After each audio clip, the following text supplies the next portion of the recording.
Hello, everybody. Hopefully, I have my Facebook, Twitter, and LinkedIn friends. And if some of you will put this over on Instagram, I would appreciate it because I believe I have some information that will really be helpful today. And I'm going to try my best to focus on the camera as well so that it's like I'm talking to you because I hadn't been saying much because this kind of knocked me down, even though I've been seeing this and saying this in my classes, and not necessarily the virus, but different things that I saw all the time throughout my classes and through reading some of the statistics. And I'm like, how are they going to make this leap to where this group of people is only going to be 12% when they're still having babies, and this is going to happen and that's going to happen. So I'm reading these statistics and wondering how in the world are we going to get there?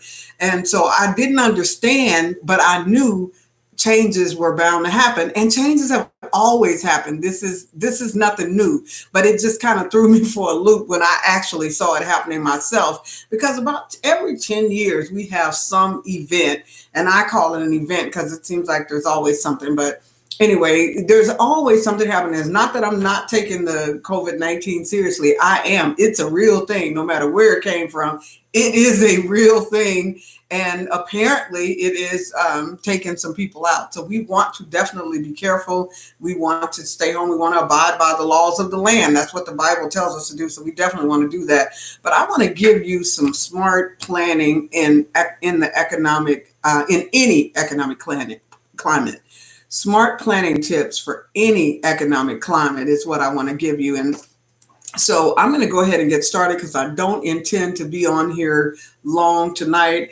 I'm not really good at doing this. I'm just starting to do this. I basically did basic technology. I know basic technology. I know basic word processing enough to be dangerous. I know, Excel, PowerPoint, all those kind of things. Hadn't been in the classroom for a few years, so I hadn't been using a lot of it. I do grant writing, and that's pretty simple. You do basic word processing and, a few graphs and, a few budgets, and you're done. You don't have to do like I was doing when I was teaching, studying and all that. So I am not that great with this new technology. I hope some of you young people have been paying attention and you've been doing more than talking and texting, because if all you've been doing is talking and texting and playing games, you're probably about as behind as I am. So you need to catch up too. But anyway, let's dig in. So I'm also looking at a PowerPoint. So I'm talking to you and looking at a PowerPoint as well. And I'm not quite sure what I'm going to do with this PowerPoint when it's over. It may become a different class. But first, I want to talk about where we were before COVID-19. Before COVID-19, they kind of had us divided into five social classes.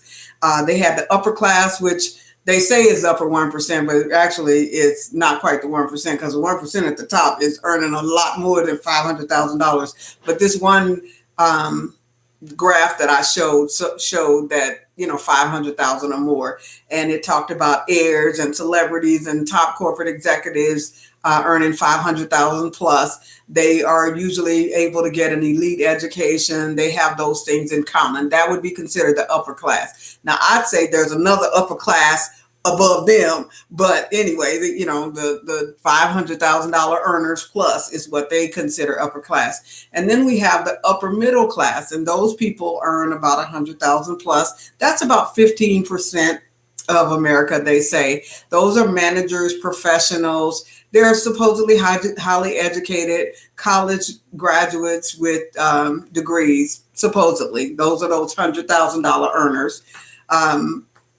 And then you have the lower middle class. That's about 32% of Americans, they say. The lower middle class earns about $35,000 to $75,000 in income. That includes your skilled contractors, your plumbers, your electricians, your craftspeople, artisans, semi-professionals, autonomy and work environment in common.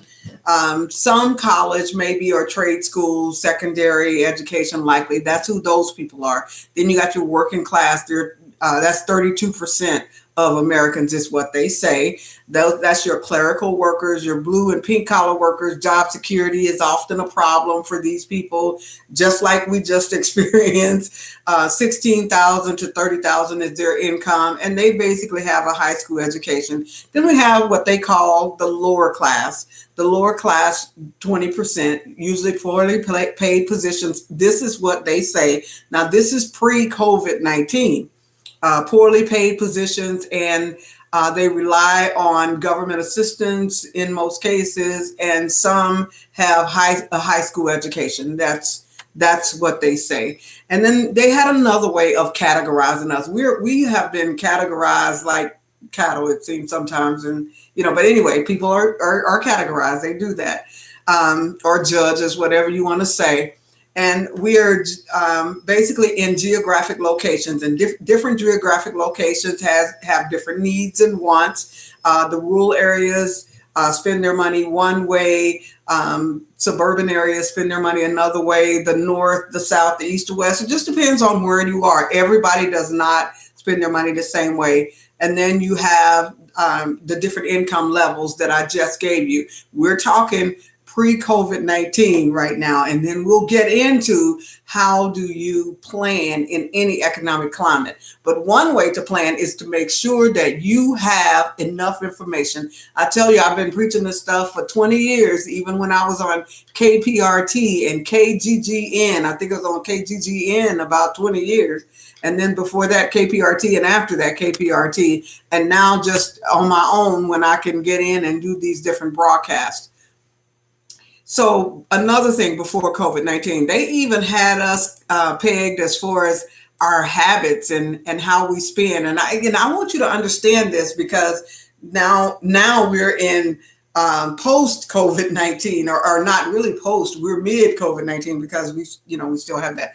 But anyway, they said as far as possessions, in poverty circles, you have people. In middle class circles, you had things. And in the wealthy class, it's one of a kind objects and legacies and pedigree is what was important to them. As far as money is concerned, you got the poverty to be, their money is to be spent.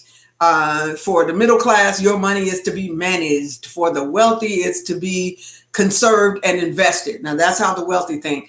Even our thought process, they have it all out on these papers, and I'm just reviewing this stuff and just laughing, let me give you another one. As far as food is concerned, for poverty people, they say the key question, did you have enough? Quantity is important. In the middle class circles, they emphasize, did you like it? The quality of the food is important. And then in the upper class, the key question is, was it presented well? Don't matter how it tastes, did it look good? So everybody has their own things. And I could go on and on and on with that. I'm telling you, they got us pegged in different earnings categories, but I'm starting here for a reason. So just stay with me, if you will. Tell anybody who needs to listen, or you can tell them to listen later, because it will be on YouTube, hopefully. Then we have the another way that we work before COVID-19, our lifestyles oriented and purchasing patterns. They even had us pegged as far as our purchasing patterns are concerned. As far as the upper class, they want good taste, graceful living, good things in life. Then the upper class also want quality merchandise, expensive hobbies and recreation equipment. And as far as the middle class, they wanted respectability, conformity, priority, and self-esteem. These are some of the things that we wanted prior to COVID-19. The working class, they say they want fun-oriented, parochial, restricted in scope, unsophisticated taste. Now, this is how they had us pegged. This is not Barbara Wright. This is what's printed out there about all of these different social classes. They say we want the newest appliances, sporting events, and newest and biggest items is what we would want. And I won't even go into what they say the lower class want. One of these days when I'm doing a full one, I will go into all of it. But right now I'm going to keep going so we can get into smart planning in any economic climate. So it's important to know your history. Now, I hear a lot of economists or wannabe economists that are on YouTube and on the internet. You can't ever tell who these people really are, but they talk about how where we're headed. And some of them say we can't help but to be in a recession, and this recession may be more like a depression. And that's why I was talking about a little bit about the history. So I'm going to talk a little bit about the history so that you can understand where you can be. Even during the Depression in 1929, some people made all kinds of money during that time. During that time, John Paul Getty, J. Paul Getty, whatever you want to call him, he made money off the stock market. Now, I don't know if this guy had some insider tips or what, because recently that money changed hands on the stock market. Let me tell you, it didn't go to Mars; it went in somebody else's pocket. When that stock market crashed, the money went somewhere. Well, back in the Depression days, John Paul Getty's money. He got his money from the stock market because he invested just before the market crashed and just after the market crashed. Also, John Kennedy, John F. Kennedy's dad, he might have had some insider trading, and he got his money from the stock market before and after. And what did we have just recently? The stock market crashed. Some people are going to buy this cheap stock and they're going to make bank. Now, it's not the little investors like me that are investing $100, $50 here. It's not like investors like me. These people were investing big money back then. I think it was John Paul Getty that had invested $500,000, I believe, from an inheritance that he had gotten just in time for the market to crash so that he could get it. So what happens is that money changes hands. You remember that video I did just before COVID-19, catching the money from the air, saying that the money doesn't leave the planet when we have an economic problem? And when I did that, I didn't even know why I was doing it really. The market had not crashed. Everything was looking good and going good. And then all of a sudden, bam. That's why I was like, man, Lord, you speaking to me early. But anyway, so the money didn't leave the planet. The money changed hands. So John Paul Getty got him some during the 1929 Depression. Joe Kennedy's family became wealthy during the 1929 Depression. J.R. Simplot, now he got his more honestly. He bought a potato farm. And that potato farm became the Idaho potato, which serves all the McDonald's across the world now. J.R. Simplot became a wealthy man during the Depression.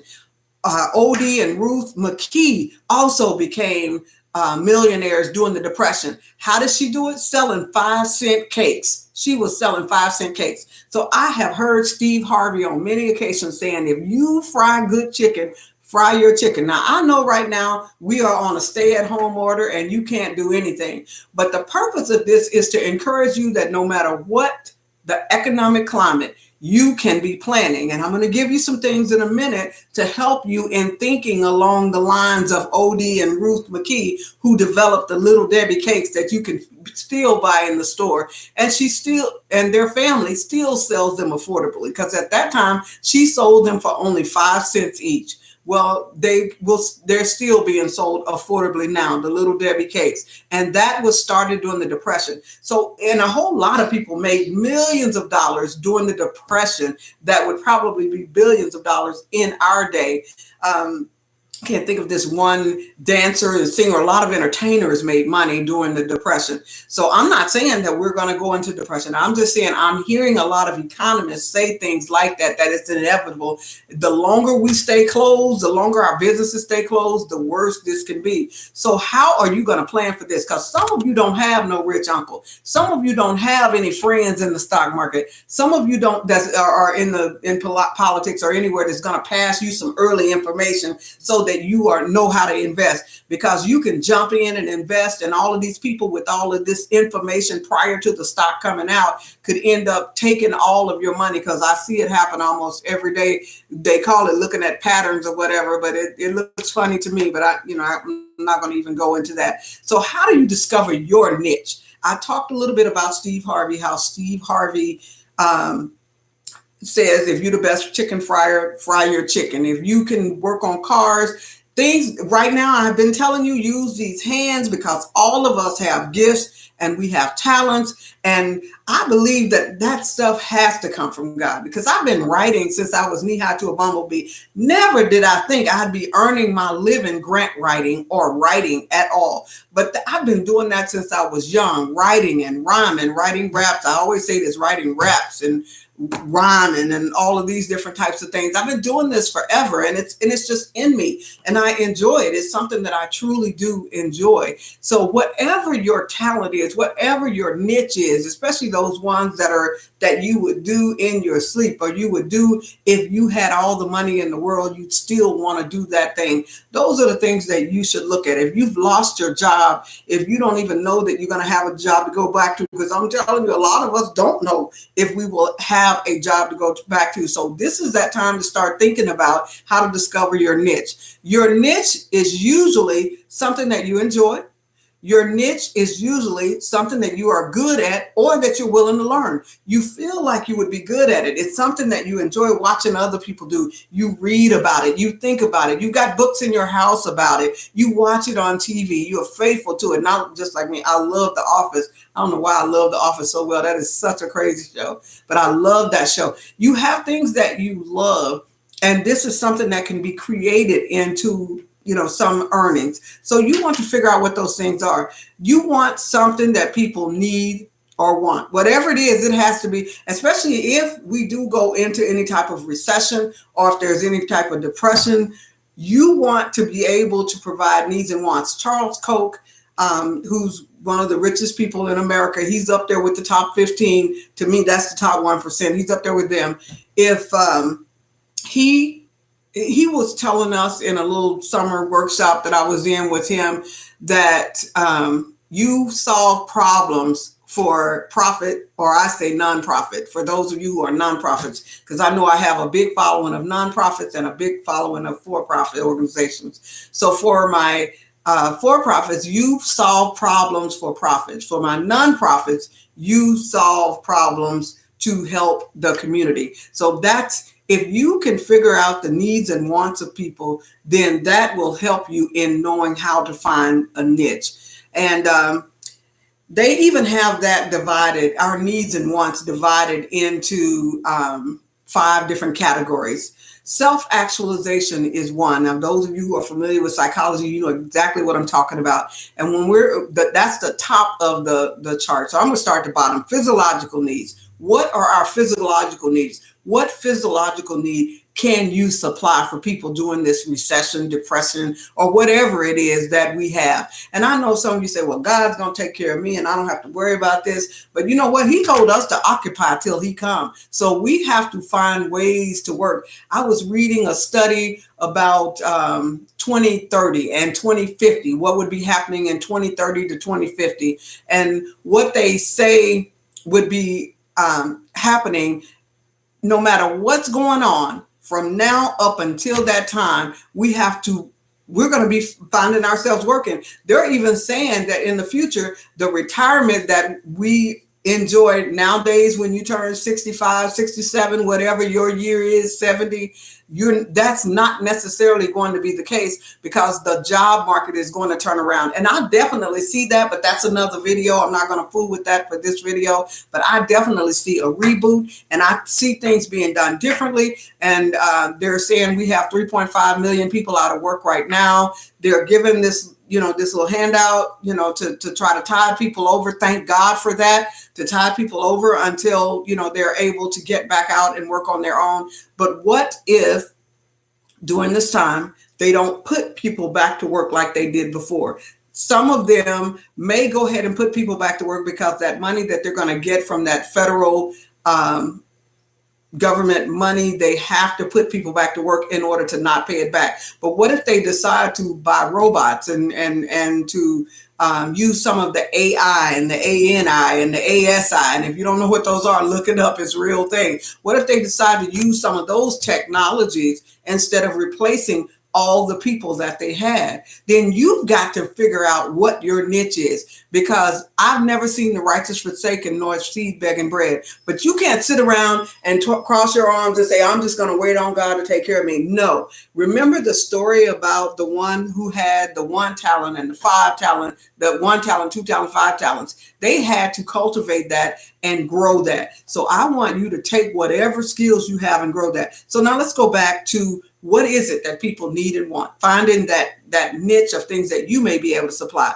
So we have the physiological needs. That is food, water, breathing, health, air, sleep. So that means beds, food, water. If you can do anything in that area, healthcare, we know that those things are basically going to be there. You know how to do something to clean the air. You work with air conditioning, heating, furnaces, those kind of things. People need those things. So as you're thinking, what is it that people need?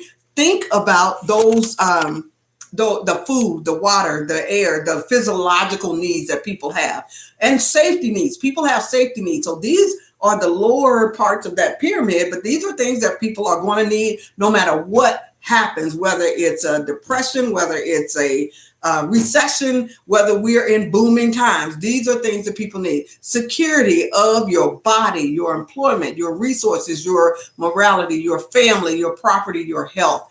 Health is there again. So that probably tells you that if you're majoring in something health related, or you're going to do something health related, you're probably going to need a job. So, I mean, you're probably going to have some type of business or a job. So then we have love and belonging. That's right in the middle of the pyramid. With loving and belonging, you have friendships, you have family, you have social interactions, intimacy, and affection. Those are some of the things. How can you promote that? Photographer. I've been seeing photographers out taking pictures, even though they're supposed to be staying at home, whatever. But I've been seeing photographers out taking pictures. What is it that you offer that can help support and promote friendships, family, social interaction, intimacy, and affection? And then esteem is the next highest level on this pyramid. And they're in order by, I guess, growth. They're in order by growth. So esteem is your self-esteem, your confidence, your respect of yourself and others.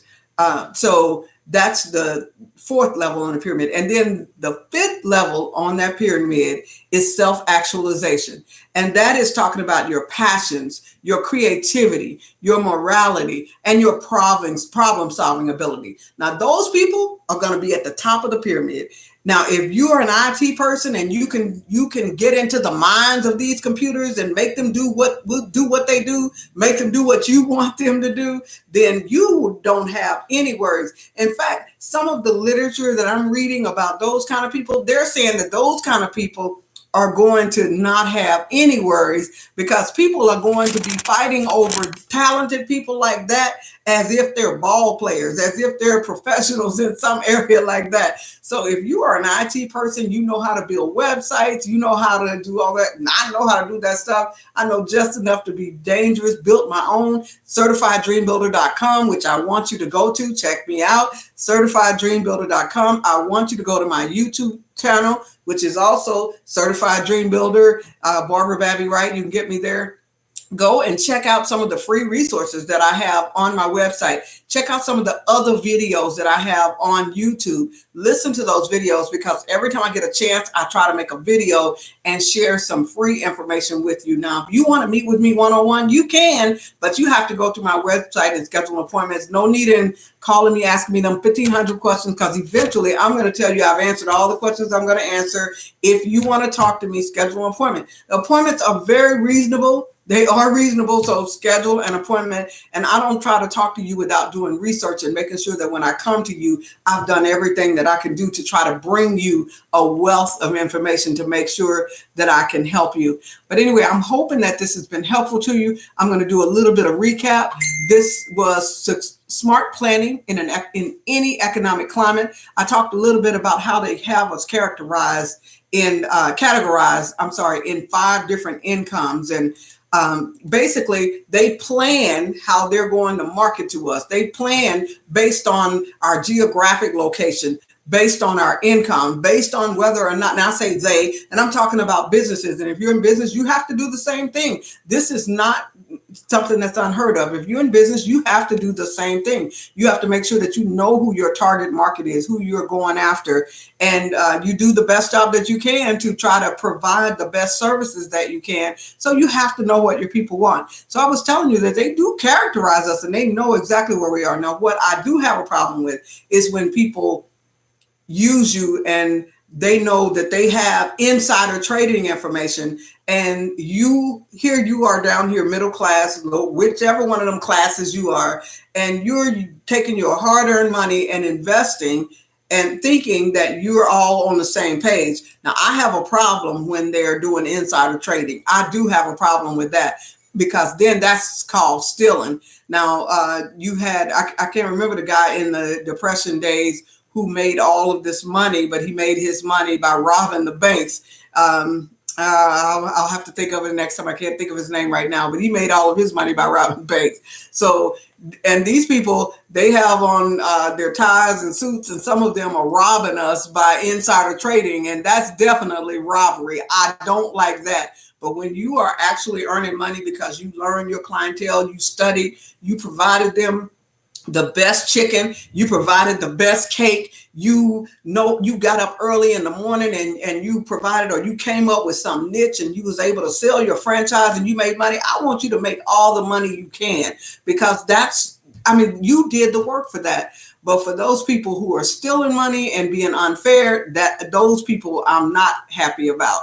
But for those of you who come up with this niche, even in this recession and depression, remember the people that I told you about. John Paul Getty, he got his on the stock market. Don't know for sure if that was just on the up and up, because it was just before the stock market crashed. And after the stock market crash, he bought all his stock at a low price. Hopefully it wasn't insider trading. Hopefully Joe Kennedy's wasn't, but he did make money in the stock market. So for those of you who wasn't in the insider trading, but you're very good at guessing what's going to come next, there's going to be a lot of millionaires that are made through the stock market. But I don't suggest you spend your last little bit of money on the stock market, because sometimes there's that insider trading. J.R. Simplot made his money from his Idaho potato farm, which is still selling potatoes today. Odie and Ruth McKee earned their money on Little Debbie selling 5-cent cakes. And then I talked to you about how to discover your niche. You want it to be something you enjoy. You want it to be something that you're good at. And if you're not good at it already, you're willing to learn it. You're willing to practice until you're perfect. Then the other way to find that niche is to make sure that you're providing something that people want and need. And then I even told you about what those wants and needs are with the 5 functions in the pyramid: the physiological needs, which is food, water, sleep, breathing, health; your safety needs, which is your security of your body, your employment, your resources, morality, family, property, health; your love and belonging is the next tier in that 5-tier pyramid: friendships, family, social interactions; your esteem, self-esteem, confidence, respect of and by others; and then self-actualization, your passion, your creativity, your morality, and your problem solving. Well, that's about it. I'm glad that you joined me. I appreciate it. Spread the word. If it was something that was helpful to you, give me a thumbs up. If you enjoyed it, if you feel like it was helpful to you, write something on LinkedIn if you're out there. And I appreciate you guys, and I want you to have a great day, and I will talk to you on the next go around.